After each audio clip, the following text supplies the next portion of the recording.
Hey guys, welcome back to episode 7 of the Poopnaked Preseason Season 2 podcast. Today we're looking at the fourth place finisher from last year, Mr. Aaron Johnson, aka Fatness, team name Enjoy the Process. So let's start off with looking at his bar graph. He's got probably the biggest distribution of value in the wide receiver position. Top 4 in terms of total value, just slightly behind Cooper here. Is really difficult to see what the gap is there, if at all. So you could argue top 3, top 4 in keep, trade, cut, market value. Let's dive through his roster and see how things are distributed and see if he's a contender or not. Spoiler alert, he is. This guy, unfortunately, is probably the favorite to take the crown from Cooper this year. He has top 3, actually. He has top 3 ranking at 3 of the 4 major positions. Jalen Hurts, just absolutely fantastic quarterback.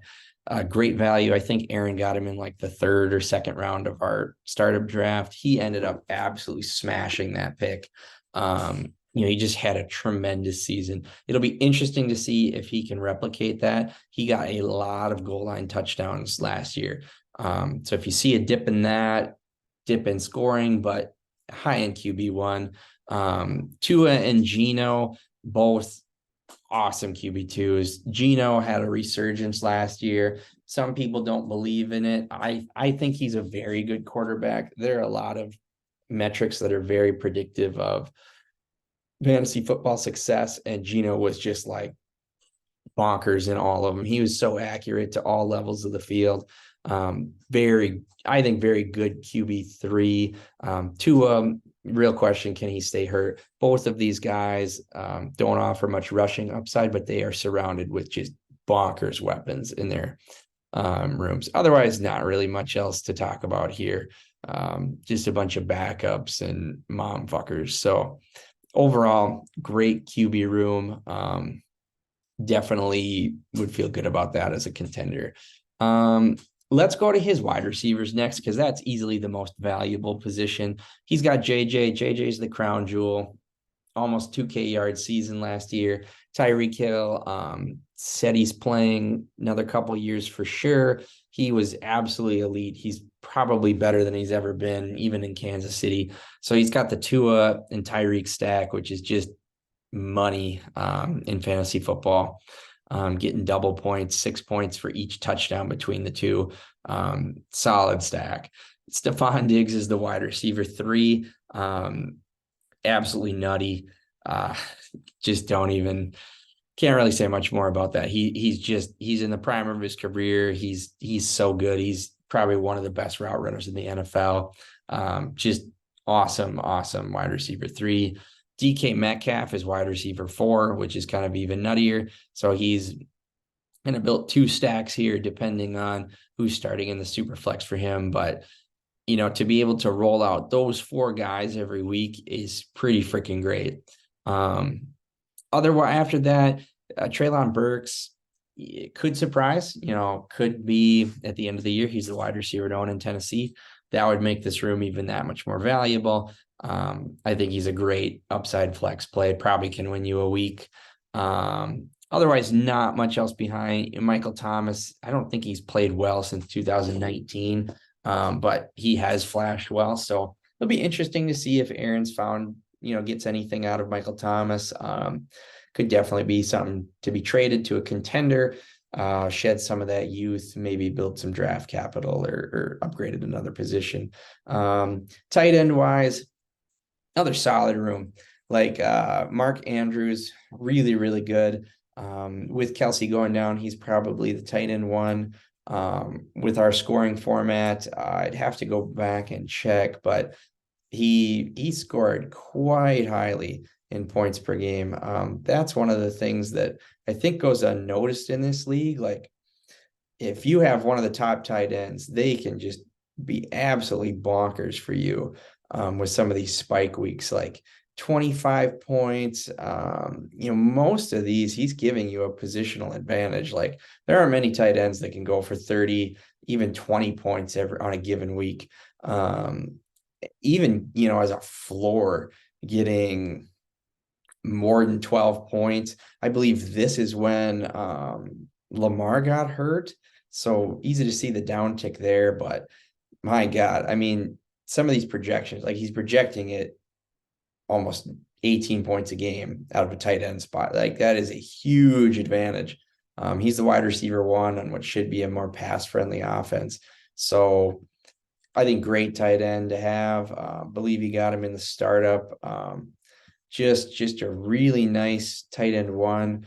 And he's got another good starter, Tyler Higbee. Could see a lot more work with Cooper Kupp going down. Kate Otten, I believe, is the tight end one in Tampa Bay. Same with Tyler Conklin. And then Chigo Okonkwo is someone, he's got a fun name to say. He was really efficient on a per touch basis. The dynasty community is very high on him. I agree with this projection that Higbee would probably be a starter over him, but fun dart throw, young guy. I think just solid tight end room. Each person is not filler, just great from top to bottom. It could easy to see any of these guys spike in value, and they all have a reasonable chance to do so. Running back room, it's kind of hard to think that this team could get better. But looking at his running back room, definitely the worst on position out of the team. So he's got guys who are interesting, but either old or have question marks. So Derrick Henry, Miles Sanders. I mean, Henry might be good, but he's also nearing that age where running backs fall off a cliff. And we saw that happen with Zeke Elliott last year, especially these high touch guys. They fall off a cliff at some point. It's usually around age 28, 29. And that's where I think Henry is. I think he's 28 this year. Ton of mileage, but he's been elite. He's a freak. If you're going to bet on these guys, you bet on the freaks and you ride them till the wheels fall off. So I think great running back for a contender. Miles Sanders, could argue he's a bell cow back. There's not much else in Carolina. He's never really been much of a pass catcher, but I think as a running back too, on a given week, he's going to be really solid. David Montgomery, same thing. I think they'll use him a lot more than people anticipate. He's got a lot more juice in the passing game than people think. Jamal Williams was able to put up 18 touchdowns. I think Monty could easily be top 20 running back without breaking a sweat. And then these other guys, high upside backs, if the starter goes down, they could see a lot of spike in value. Kendre Miller, he's got Alvin Kamara suspended for the first 3 games, but he's dealing with a hamstring. Penny, if any of those other running backs go down, Penny could spike and fill in. Zeke might be the goal line back. For the Pats, Josh Kelly has been kind of a disappointment, but he's young and he's tied to a good offense. Matt Breida, maybe the backup for Saquon, not really sure. But I think a solid running back room for a contender, and he's got enough depth at the other positions to more than make up for not having like elite end starters. But overall, I think really good contender team.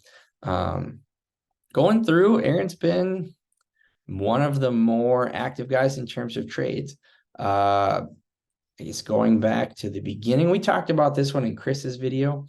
I think super savvy to be able to pick up McLaurin and a very high first for Dameon Pierce and a projected late first. So I loved that trade for Aaron. Picking up Sanders for Gibson in a second, to me, I think that's probably an overpay for Sanders. I think Gibson and Sanders are probably going to finish pretty near each other, but no harm in getting your guy, especially when you have an extra second round pick to play with. So liked that trade. This one was probably one of my favorites as a contender to make.